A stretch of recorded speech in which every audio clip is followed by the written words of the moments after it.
Okay, तो हमने जो कल एक पहला क्वेश्चन डाला था, मतलब क्वेश्चन डाला था, वो ये था कि जो ट्रैवलिंग सेल्समैन प्रॉब्लम है वो कौन सी एल्गोरिथम टेक्निक को यूज करता है, ठीक है। सो उसका जो करेक्ट आंसर था वो था ग्रीडी एल्गोरिथम। पहले हम लोग समझ लेते हैं कि ट्रैवलिंग सेल्समैन प्रॉब्लम होता क्या है।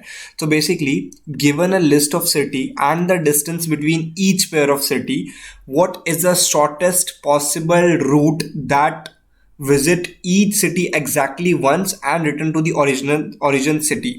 So basically travelling salesman problem में क्या होता है, आपको अलग अलग सिटीज़ दे रखी रहती है एंड अलग अलग सिटीज़ के बीच में जाने का कुछ अलग अलग डिस्टेंस होता है। फॉर एग्जांपल, आप लोग यहाँ पर आके देख सकते हो। फॉर एग्जांपल, यहाँ पर ये स्टार्टिंग पॉइंट है और आपको ये सिटीज़ है BCDEF, ये सिटीज़ है और ये कुछ कुछ डिस्टेंस दे रखा है। तो आपको क्या करना है, आपको हर एक सिटी में विजिट करना है और ये सिटी में विजिट करने का जो डिस्टेंस है वो हमें गिवन है। तो करना क्या रहता है ट्रैवलिंग सेल्समैन प्रॉब्लम में, आपको स्टार्ट से स्टार्ट करना रहता है और घूमना पड़ता है सारी सिटीज़ में, सारे नोड्स में BCDE में, और आपको शॉर्टेस्ट डिस्टेंस निकालना रहता है। शॉर्टेस्ट डिस्टेंस कैसे, मतलब लाइक A से B में गया तो डिस्टेंस आ गया 12, B से D में गया तो डिस्टेंस आ गया 12, D से F में गया तो डिस्टेंस आ गया 10, ठीक है। ऐसा कुछ तो रहता है। अभी बस भूल जाओ, उसका आंसर था ग्रीडी एल्गोरिथम। तो इंपॉर्टेंट थिंग है कि ग्रीडी एल्गोरिथम होता क्या है। ग्रीडी एल्गोरिथम का मतलब होता है सबसे उस करंट टाइम पे लोकल ऑप्टिमम सोल्यूशन क्या है। मतलब कि अगर मैं इसको ग्रीडी से सॉल्व करूंगा तो मैं देखूंगा कि मैं A से B सिटी पे जा सकता हूँ, C में जा सकता हूँ, G में जा सकता हूँ।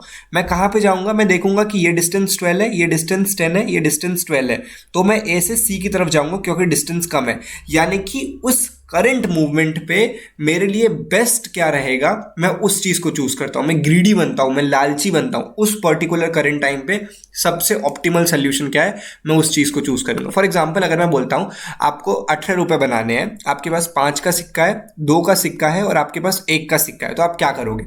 आपने बोला मेरे को 18 रुपए बनाने थे, ऐसा करता हूं मैं 5 का एक सिक्का ले लेता हूं, तो अब मेरे को 13 रुपए बनाने पड़ेंगे। 18 माइनस 5 13। मैं बोलता हूं मैं एक और 5 का सिक्का ले लेता हूं। अभी ऑप्टिमल तो यही है ना, क्योंकि मेरे को minimum number of coins use करने, मैं कम से कम सिक्के यूज करना चाहता हूं।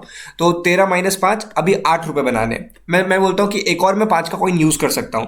अब मेरे को 3 रुपए बनाने हैं। 3 में अब मैं 5 नहीं यूज कर सकता, मैं 2 का कॉइन यूज कर सकता हूं। तो अब मेरे को 1 रुपए बनाने हैं और जैसे ही मैंने 1 का कॉइन यूज कर लिया तो मेरा टारगेट 0 हो गया। यानी कि अगर मैं 3 5 के कॉइन यूज कर लूं, एक 2 का कॉइन यूज कर लूं और एक 1 का कॉइन यूज कर लूंगा, तो मेरा टारगेट विच इज 18 वो हिट हो जाएगा और मैं minimum number of coin use करूंगा।